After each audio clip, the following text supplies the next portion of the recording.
along with Phil Simms. And Phil, looking down on that field, we got two teams that look like they're ready to go. Well, they looked apart. There's no doubt about it, Jim. And we have two teams that are very physical. And, you know, football, we talk about so many things in the game, but passing, the quarterbacks, the scoring, it still comes down to who can out-hit the other team. That's why it's going to be fun to watch this one here today. Just across the 20 and tackled at the 21. And now trotting on to the field, quarterback Geno Smith. Geno Smith's got to show everybody they were wrong, that he was a first-round quarterback drafted in the second by the Jets. He has a lot of talent. Let's see if he can display it on the field. Geno Smith will take it from the gun. Santonio Holmes had an injury-plagued season a year ago. Well, they needed to be healthy, and they needed to be a #1 receiver. What does that mean? Coming to play every single week, not making mental errors, and finding ways to get open down the field. I think he can do it. We'll see. And Ivory's got it now on the draw, imposing their will early on the defense with a solid effort on the ground. Well, we talk so much, don't we, about the passing game in the NFL, but it's still about who can out-hit the other one. And right now, the offense, they are winning that battle. Nice run. 2012 was a rough year for the Jets. They had the failed Tebow experiment. They had the butt fumble against New England. It just all the way around, nothing seemed to work. Yeah, it was a bad year in every way for the New York Jets last year, Jim. It was bad planning during the offseason and definitely bad execution during the year. It's always good when your quarterback is able to deceive the defense with good play-action fakes. That's what did it that time. Look at the quarterback. Nice fake. Defense reacts to the run, and now you throw it over the top for the easy completion. 1st and 10. And he's forced to the ground. Taking a look at the defensive lineups. Dante Whitner, a player to watch today. So aggressive when you watch him out here in San Francisco. Attacks the line of scrimmage, makes those tackles, and fast enough and mobile enough like a corner to cover whoever's coming down the field his way. Nelson's lined up now as a slot receiver. It's Smith stepping back, looking over the defense from the shotgun formation.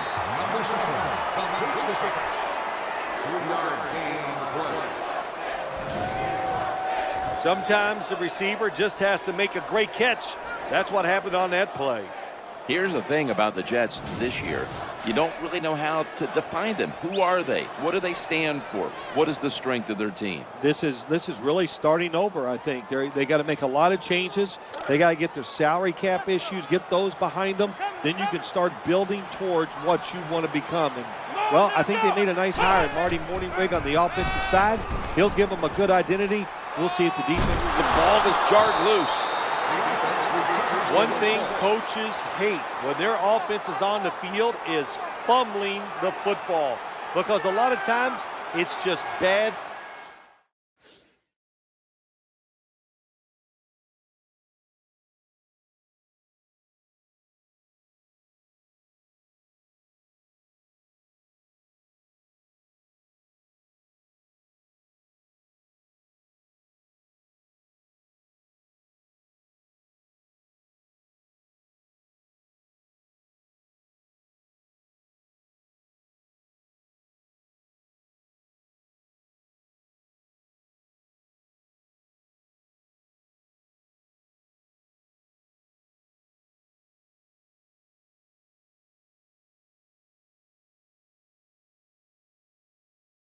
Fundamentals, but they're lucky this time. They had the fumble.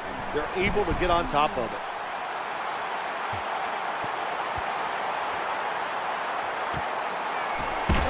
They've got him down there.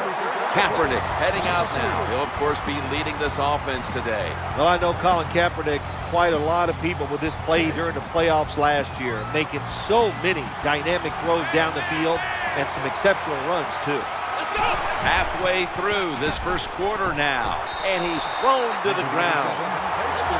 Well, it's just a race against time, isn't it? When the defense blitzes, can you get to the quarterback before he has time to recognize the blitz and throw it to a receiver?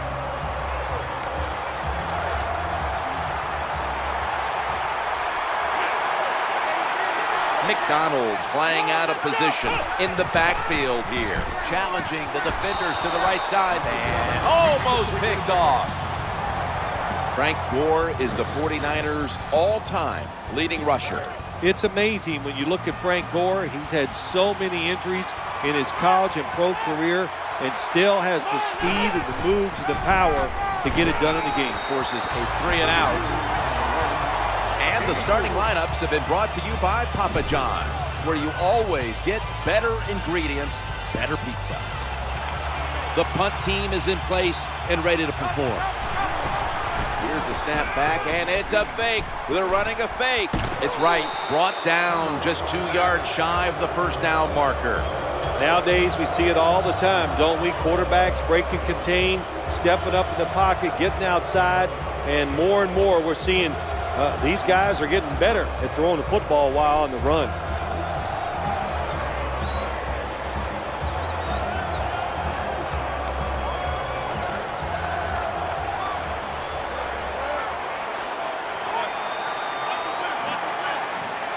Offense lines up here.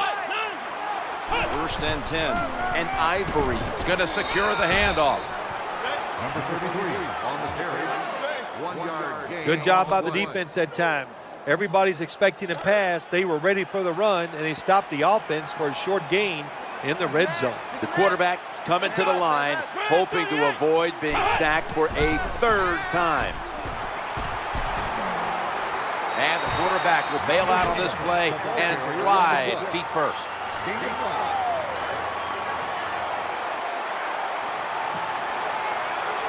Let's see what they do on this 3rd down situation. Smith's going to take it from the gun, working that left side. He's got 4 yards.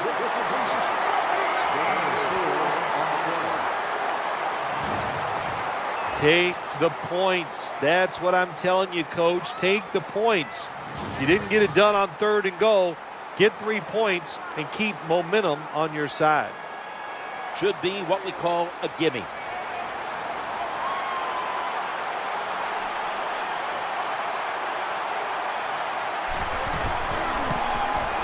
And converts on the 3. Well, Jim, that field goal puts them in the lead. It was a nice drive by the offense, and what it does, it just gives you confidence. You did some positive things on the field, and it should carry over for you for the rest of the game. The 49ers in kickoff return formation.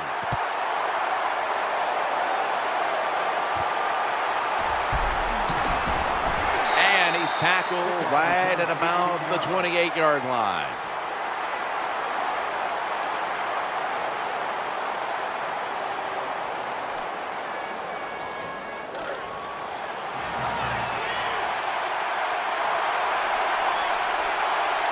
McDonald's a tight end, but lined up in the backfield for this play. And that's a big tackle behind the line of scrimmage.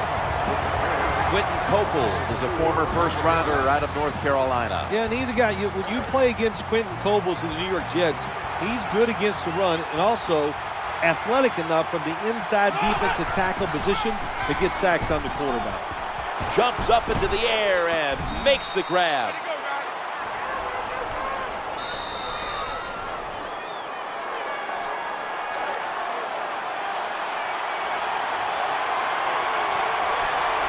After that last reception, they are still 8 yards away from a first. 3rd and 8 coming up, and it's thrown incomplete. As much as these guys practice during the offseason, training camp, during the week, you think receivers and quarterbacks would always be on the same page.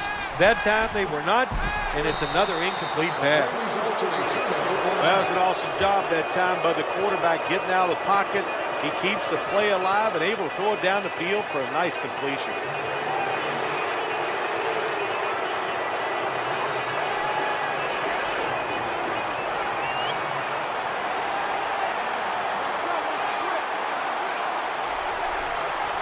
Chris Ivory lined up in the backfield. 1st and 10. Quarterback, quick toss to the outside. Good job by the running back that time, finding the open hole and picking up those extra yards.